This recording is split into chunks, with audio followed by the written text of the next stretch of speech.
I mean, is Cooper Rush worth 2.5 points? I would hope Quinn Ewers put up a decent stat line against Arizona State. If he didn't, we have a real problem. You can say the same thing about Creighton. Okay, they had the one good game against Kansas at home. When Toast talks about the kicking market, it's like some earth is flat shit. Andy, true or false, this is going to be a dog walking. Dog walking. This is my dog walking of the day. I think it's going to be very ugly. Dog walking. I think this is going to be ugly. Hey, get this sword. Yo, what's up? We got Thursday here, 5 NBA games. We're going through 4 college basketball games, light basketball night. As far as last night, in the red, this is definitely going to be a losing week for me. That's for sure. I mean, February as a whole was good to me. You rewind back to Saturday, and I would have been like, man, things are going so well. I feel like I'm seeing it clearly. Last 4 days, we're trending in the wrong direction.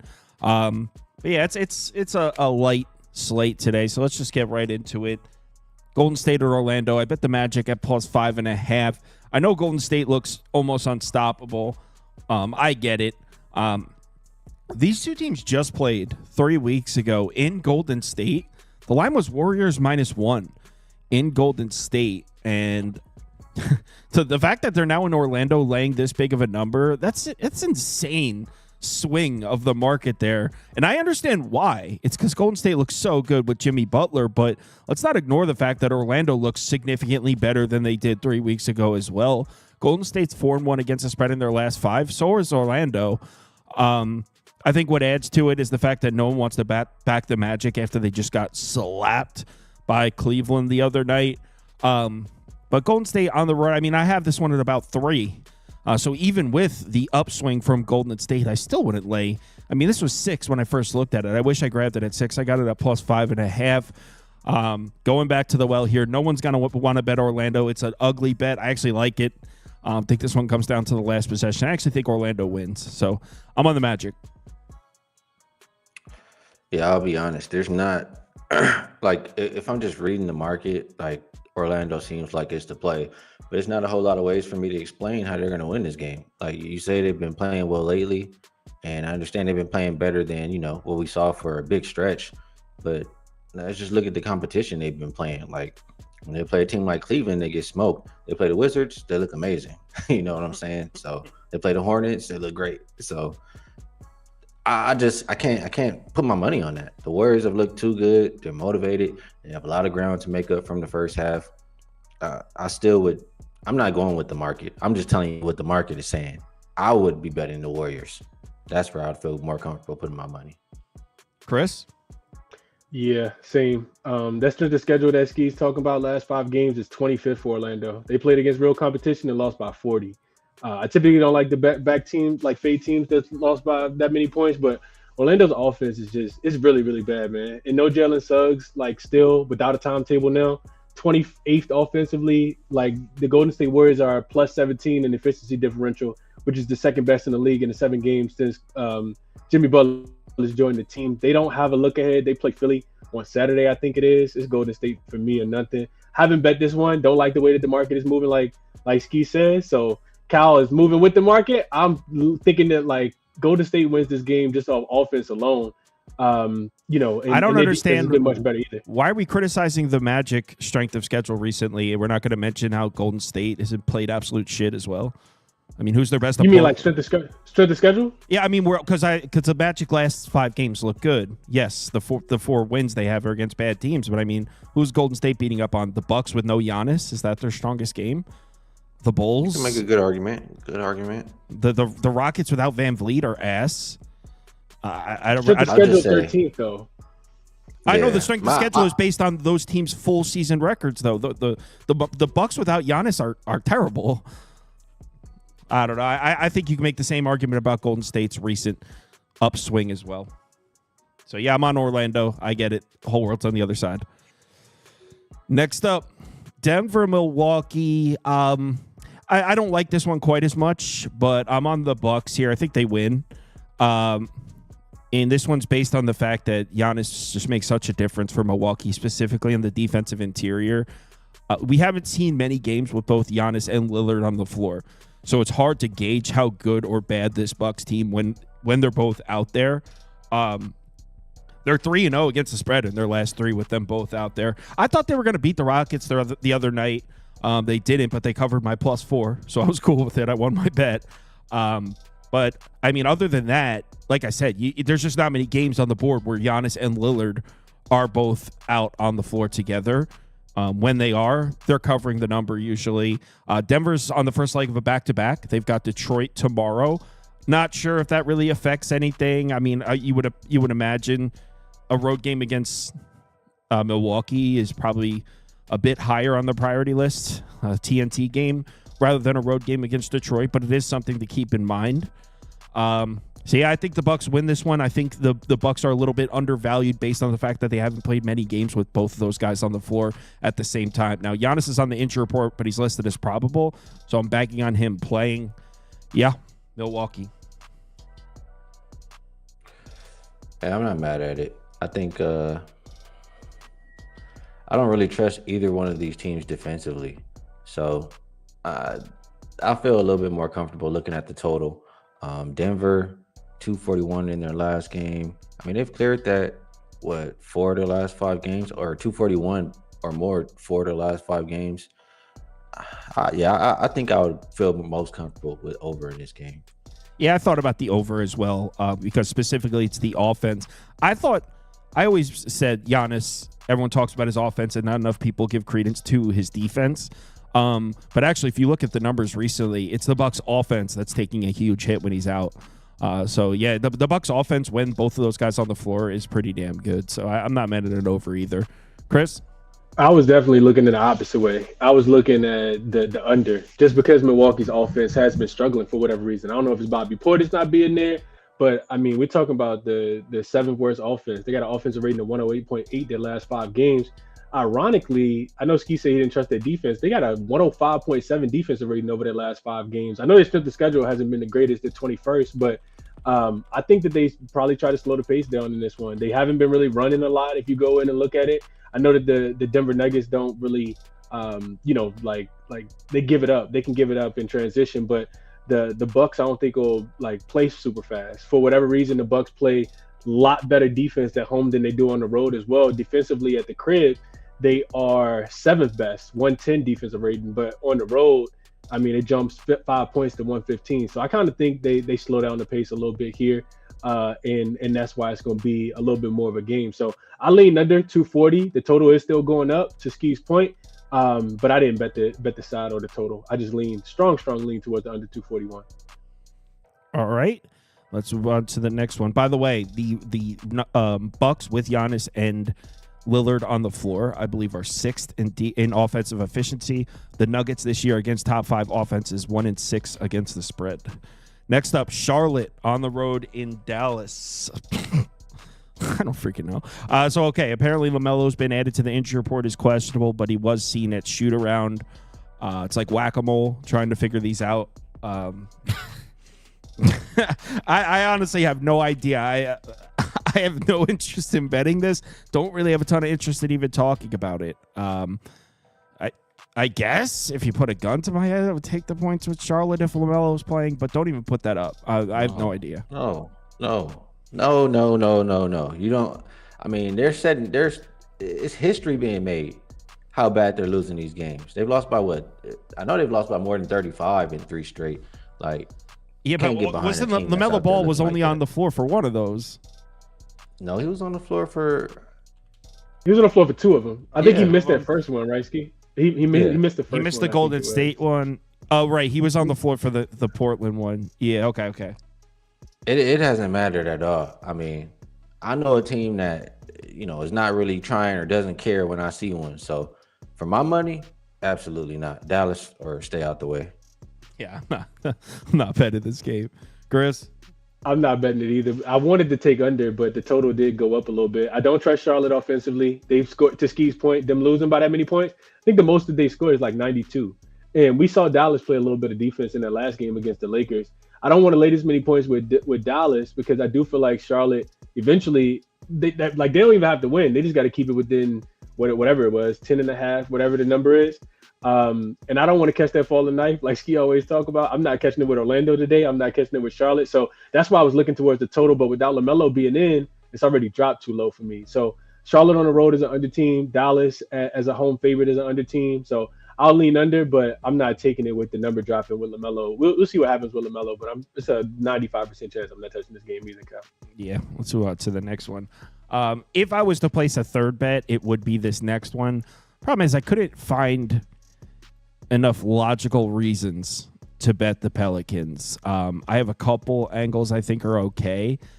I want to be on New Orleans, but unfortunately, the best way to describe why I want to be on New Orleans is, trust me, guys, the Suns will fuck this up. Like that's just like not a great reason to place a bet, but I mean, the Suns is a big home favorite. That is a suicide bomber mission, man. I don't care if they're playing the Hornets. I don't care if they're playing Texas Tech. Like, the Suns as a big home favorite will find a way to fumble it. Also, hold on. There was something here. Let me pull it up because it was pretty interesting.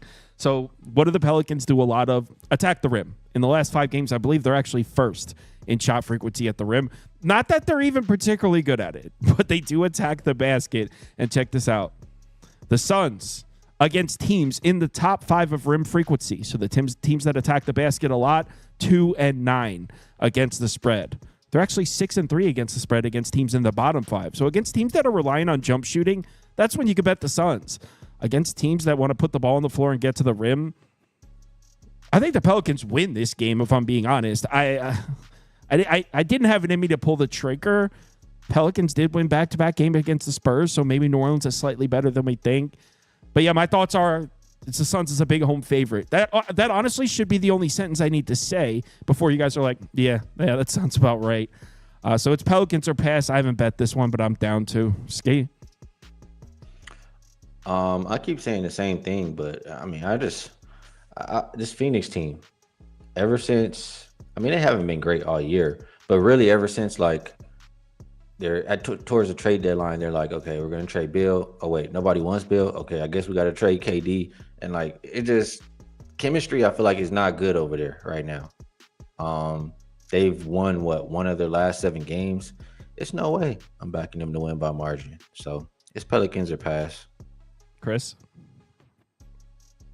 Yep, not much to add that you guys haven't already. I will say this, that they play tomorrow, same venue. Like, I hate those spots. Like, that's what makes it sucky. But Cal, like just to throw a little wrench into what you're saying, because it does feel like the Pelicans on the right side. The Pelicans, the same suicide mission of backing the Phoenix Suns as a home favorite. That's what it is. As the Pelicans as a dog too. They're 7-16 against the number, burning money. I'm talking about like 30% ATS. They've covered one of the last 8 games as a road dog. So yeah, I mean, they are the lesser of the two evils though. So I agree with you there. I couldn't quite get there with this game either though. But it's Pelicans and nothing. All right, let's get to the last game on the board. I guess the Lakers defense is... Do the right thing. Do the right thing, Kyle. I don't really have anything, let alone the right or the wrong thing. Me either. I was just kidding. I want to take the under because this Lakers defense, it's enough of a sample size where we have to accept, I can't really logically explain it.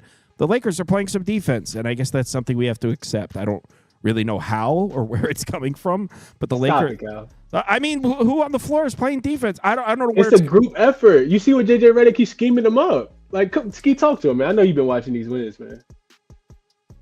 I don't feel like there's much to say. I just feel like I've seen enough. I trust the Lakers right now. Even Jackson Hayes, the guy I criticized so much, he's been playing good basketball. Like, on defense, he's been amazing. So, no Gobert, no Randall, maybe no DiVincenzo, maybe no Edwards. No me on the Minnesota side. It's Lakers or nothing. Yeah, I would have bet Minnesota, so I'm not disagreeing with you. I was leaning towards the under because I don't even know. I have no.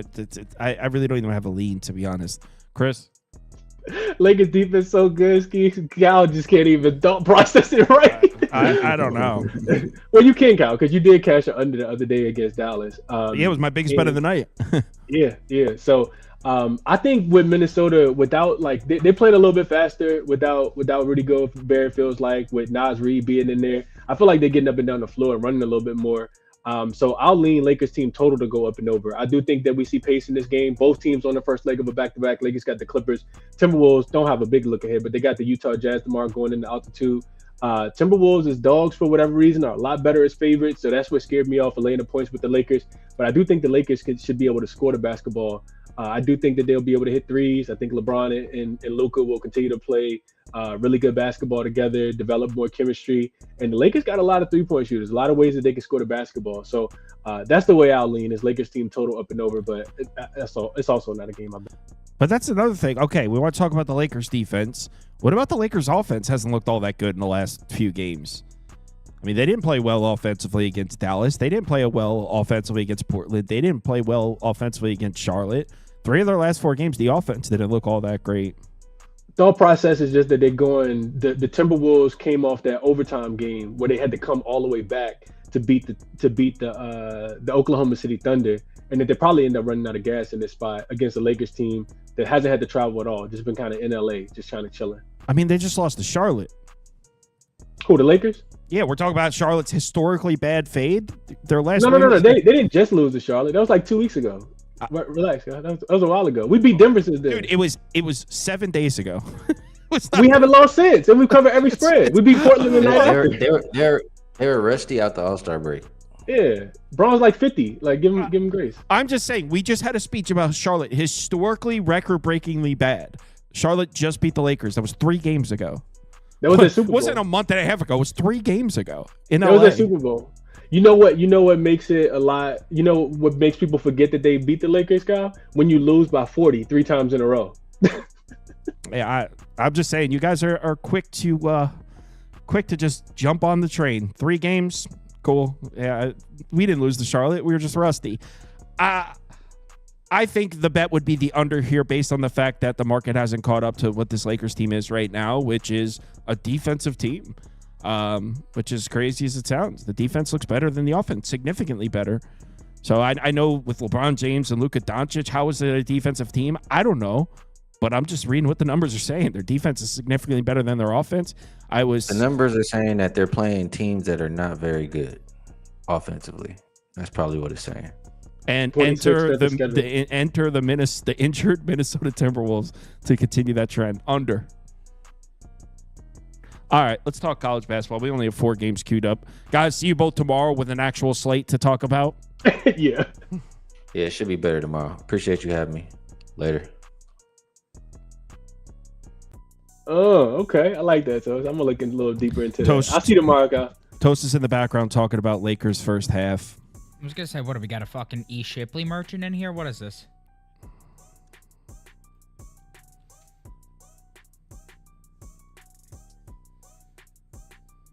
So what's that, Kyle? Your New York Knicks are going to miss the playoffs. I must say they are a bit fraudulent now.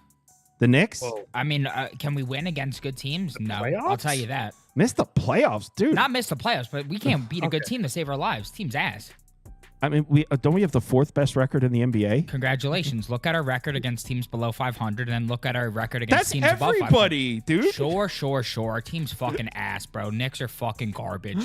Okay, if they're not going to make the playoffs, the Beav is back. The dark cloud is raining upon us. It's hailing. My bets suck. The Knicks suck. Everything fucking sucks, okay? Name 10 teams in the East better than the Knicks.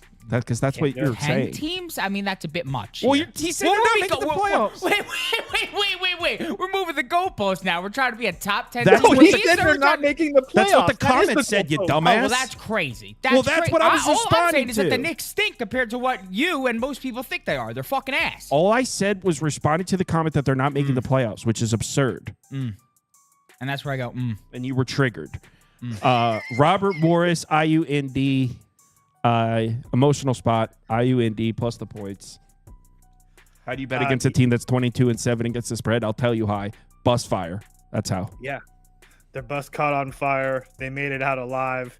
And now they have to play a Robert Morris team that they've been really good. But regardless of the bus fire and not, I mean, maybe that this line is because of the bus fire. I mean, I'm kind of saying that as a joke, but Robert Morris beat this team by 54 points earlier in the season, and now they're laying 6.5, 7.5, anything under 10. I think that's suspicious. Robert Morris has lost 1 game or 2 games since the beginning of January or something like that. And this IU Indy squad hasn't really been playing fantastic as far as record wise, but as we know, we've been kind of paying attention to them the last 3 weeks. They've been playing better. So yeah, I took the points with IU Indy in an ultimate get right spot after the bus fire for sure. I didn't take it. Robert Morris is 22-7 against the spread, but I like IU Indy next. And they're laying a short little number. Should be free. 7.5 is not on the road. Is not a short. It little is for number. Robert Morris against IU Indy. A short little number, especially after the bus fire, whatever the fuck Thank that you, means. Beaver. These guys are Whatever using the new hell that shoes. They means. might have blisters for all I know. So in that case, you should take Robert Morris if No, you're they're worried going about to fight blister. through it. They have heart. You should know this. You watch this team. They do have heart. Robert Morris covers a lot. Detroit Mercy, Green Bay. The idea of laying points with Green Bay is crazy, and I think you've all lost it a little bit. Detroit Mercy's going to win this one outright. These are the 2 worst teams in the conference, and one of them's laying 3.5. These are 2 of the worst teams in the country, let alone the Horizon League. Yeah. No question about and that. And you're laying more than a possession with one. I am. I mean, it's a bleak slate today, but I do think that you do have a team that's won literally 3 games all year long. But again, we just talked about how good Robert Morris is. They played really after the Wright State win. They played really well against Robert Morris. They only lost that game by 9. Talking about Green Bay, by the way. And then they played Youngstown State. They lost that game by 4, and both those games were on the road. Now they're back home playing a Detroit Mercy team that's just as bad as Green Bay. I mean, they're both just absolutely terrible. So I'll take the team that I think is playing a little bit better and is at home. And I think there's a reason that it's not a pick 'em and they're 3.5 point favorites, to be honest with you. So yeah, Green Bay up. Oh, and Trevor's going to be there. It's like $4 tall boys or some crazy something. I love it. I'm all in. Trevor's going to this. Yeah. All right. He said boots on ground. Boots on ground. Next game. Remote in hand. Scarlet Knights. Michigan's overrated. Man, I got a couple nasty DMs this morning waking up to Big Blues. I think you guys are a little bit worried. I mean, you shouldn't take little old me's comments and get so excited about it. But I think it's deep down because deep down they know you're right. I think so. I think so. Look, I took Rutgers at 10.5. I would take them anything over 9. I think that Rutgers is starting to play a little bit better. I know that they haven't looked good but at the same time, they're also led by 2 freshmen. And I do think as the year goes along, they're going to continue to get better. So I trust Harper and Bailey to continue to score points. They just scored 95 points against USC, which again, USC isn't Michigan, but defensively I don't really think there's too much of a difference between those 2 teams. They scored 89 on the road across the country against Washington as well. And Michigan, yes, they are they're second in the Big Ten, third in the Big Ten or something like that, whatever. They've played extremely well, but really quickly, if you go through their games, they're not beating anybody by margin. Nebraska, they win by 3. Ohio State, they win by 3. Purdue by 2. Indiana by 3. Oregon by 4. Rutgers by 3. Penn State by 4. Northwestern by 4. I mean, again, I'm not going to keep on going through their schedule, but especially in Big Ten play, they've played a lot of close games where they could have easily lost a couple of those games. So they've got the job done. I'm sure you could say that they find ways to win, but I have a hard time, but they are believing that they cover 10.5 or 9, whatever the number you get with the Rutgers team that actually does match up with them, because Michigan is one of those teams in the country that's one of the bigger teams in the country and usually has that advantage over 90% of the teams in the country. They do not have that advantage against Rutgers. Rutgers matches up very well with them all across the board. So yeah, I really like Rutgers tonight. Someone goes, Kyle, keep fading Golden State. He won't learn. So I just went and pulled up my bets because I was like, I don't think I've been fading Golden State. Ready for this? This guy says, Kyle keeps fading Golden State. I faded Golden State in their last game. I took Dallas plus 8.5. Before that, Warriors.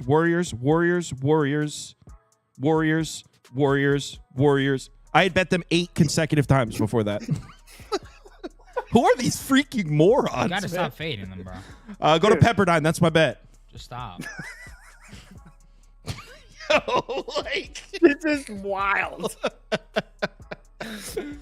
The best for me, it's awesome because it's that, and then it's like, okay, I got to bet this Pepperdine Portland game. Let's talk about it. I like Pepperdine plus 3.5. Your length more than a possession with Portland. These two teams are about even. I get it. Pepperdine's better at home, but more than a possession. This number should be 1.5 too.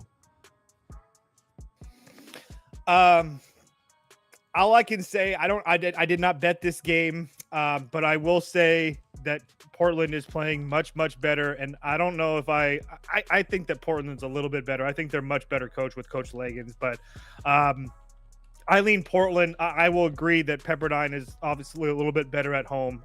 And I will say that they've also played Gonzaga, Oregon State, Loyola Marymount. I mean, it's not like Portland. I mean, Portland played St. Mary's, but everybody, I mean, it's really nothing special. It's very similar. I guess I can agree with Kyle that they shouldn't be laying 3.5 points. I get that, but I would still lean Portland. I think they're just playing better right now. They're actually winning games. Someone asked what my record was. I just looked. It looks like I'm 3-4 my last 7 times betting Golden State. And the reason I said 7, one of those Warriors bets was a team total under. So it wasn't 8 times in a row. I took their team total under once, which technically would be a fade. So I misspoke. But still, I've been betting the shit out of them. How about that? All right, yeah, that's it. I mean, it's not. Yeah, it's a rough one. But tomorrow, big NBA day, and then Saturday, obviously loaded college. It's the last college basketball Saturday, isn't it? Before. Oh, yeah, Toast, you weren't in our group chat last night because it was VIPs only. But we scheduled Sunday afternoon. We're doing conference tournament preview episode with the Pump Fake guys. We're going through every conference. I'm gonna have graphics set up for each conference, and everybody on the show is going to pick a winner and a dark horse to win the conference. I don't know. What does it? Early. What is early for you? You live on the other side of the planet, dude. Let me hold on. Just give me 2 seconds. God damn it. I leave for Hawaii at 6 p.m. my time. So that's 10 p.m. way before time. that. Dude, the conference tournament in the mornings, that's all, or afternoon. The conference tournaments start that night. I know, but it's all the lower ones. That's why I'm going to Hawaii. Well, what I'm worried about. Actually, what we were thinking about doing is we were going to think about doing it at the end of the Sunday morning show. Be like, hey, if anyone wants to stick around. Oh, perfect. Yeah, I'm down. But the problem is not all the regular season is done yet. So I'm wondering if we do that, will we have odds for we could still do it and pick like a winner and a dark horse for every conference. I think it kind of could be a little bit funner without the odds, because then they're not like swaying your decision a little bit. But I get what you mean. It's a lot better. It's a gambling show. I get it. It's hard to pick like the winner of the without noting the seeding. But I guess to your point, yes, we could do it either way. Oh, someone sent in a super happy birthday to me and Helms. Shout out to Kyle Beaver, Trevor Scoop, everyone else. Thank you, Lucas. Happy birthday. But yeah, so that's what we'll do. At the end of the Sunday morning show, if anyone wants to stick around, we're going to run through every conference and go through conference tournaments, because it is March Madness. Starts in 48 hours. And we'll pick our pick to win the conference tournament and a dark horse to win in each, a.k.a. Arkansas plus 8,000. All right. I would also like to say happy birthday to Lucas. How about that? Anyone else want to say happy birthday to Lucas before he bounces? Toast, how about you say it? I'm just gonna hold off. I don't like Lucas. Wow. I'm gonna hold off. I don't like being pressured like that. So, happy birthday, dude. All right. Yeah. So Seawall later. Be back at midnight. Hit me up at the Discord. Oh, if you're in the league, you have 2 hours and 30 minutes to submit for tonight. So everyone, talk to you later.